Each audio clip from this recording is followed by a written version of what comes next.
नमस्कार, मैं पवन कुमार। इस वीडियो में हम देखेंगे अलंकार परिचय के अंतर्गत अलंकार पद का अर्थ, अलंकार की परिभाषा एवं अलंकार भेद। आइए सबसे पहले देखते हैं अलंकार पद का शाब्दिक अर्थ। अलंकार पद का शाब्दिक अर्थ होता है आभूषण। लोक व्यवहार में जिस प्रकार आभूषण मानव के शरीर की शोभा में वृद्धि करते हैं, ठीक उसी प्रकार काव्यशास्त्र में शब्द और अर्थ के सौंदर्य को बढ़ाने वाला तत्व अलंकार कहलाता है। आइए देखते हैं काव्यशास्त्रीय दृष्टि से। अलम करोति इति अलंकार है। इस व्युत्पत्ति के द्वारा सौंदर्य का बोध कराने वाले तत्व ही अलंकार हैं। काव्यशास्त्र के आचार्यों ने अलंकार के विषय में क्या कहा है, देखते हैं।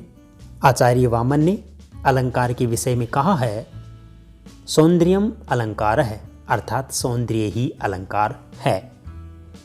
आचार्य दंडी के द्वारा अग्निपुराण में अलंकार के विषय में कहा गया है कि काव्य शोभाकरान धर्मान अलंकारान प्रचक्षते, अर्थात काव्य की शोभा करने वाले धर्मों को अलंकार कहा जाता है।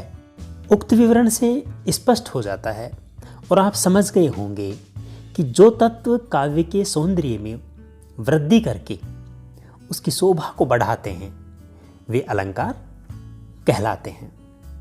जिस प्रकार से मानव शरीर के अंगों के सौंदर्य को बढ़ाने के लिए आभूषणों का प्रयोग किया जाता है और उन आभूषणों से शोभा में वृद्धि हो जाती है, उसी प्रकार से काव्य में शब्द और जो अर्थ हैं उनके सौंदर्य में अभिवृद्धि करने वाले जो तत्व होते हैं वो अलंकार कहलाते हैं। तो आप अलंकार के विषय में समझ गए होंगे। अब हम बात करते हैं अलंकार के भेदों की। अग्निपुराण के अनुसार अलंकाराश्च द्विविधा शब्दगतः अर्थगताश्च। अग्निपुराण के अनुसार अलंकार के दो भेद होते हैं, शब्दगता यानी शब्द अलंकार, अर्थगता यानी अर्थ अलंकार। अग्निपुराण के अनुसार अलंकार दो प्रकार के हुए, शब्द अलंकार और अर्थ अलंकार। सबसे पहले देखते हैं शब्द अलंकार किसे कहा जाता है। जहां शब्द के कारण अलंकार की स्थिति होती है, यदि शब्द को बदल दिया जाए यानी उसी अर्थ का दूसरा शब्द रख दिया जाए तो अलंकार नहीं रहता, वह शब्द अलंकार होता है। सीधी सी बात है, शब्द परिवर्तन को सहन नहीं करने वाला शब्द अलंकार होता है। शब्द अलंकार में शब्द के कारण से ही चमत्कार होता है, शब्द के कारण से ही अलंकार होता है। इसलिए शब्द को बदलने पर अलंकार नहीं रहता, इसलिए उसको शब्द अलंकार कहते हैं। अर्थ अलंकार की बात करते हैं।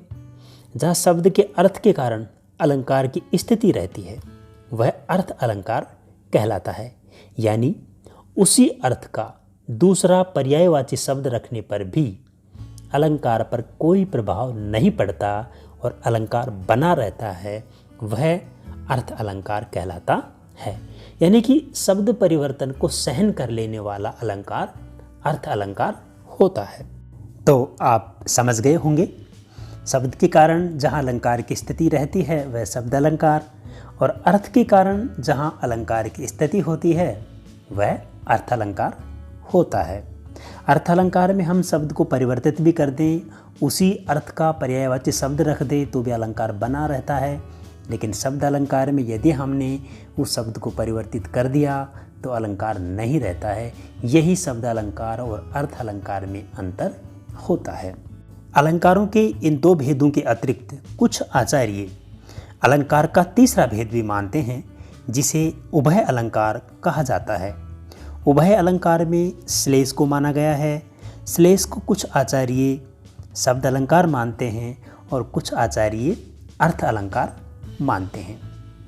आचार्य मम्मट ने अपने काव्यशास्त्रीय ग्रंथ काव्य प्रकाश में अलंकारः त्रिविधा कहकर अलंकारों के तीन भेद बताए हैं, शब्द अलंकार, अर्थ अलंकार और उभय अलंकार।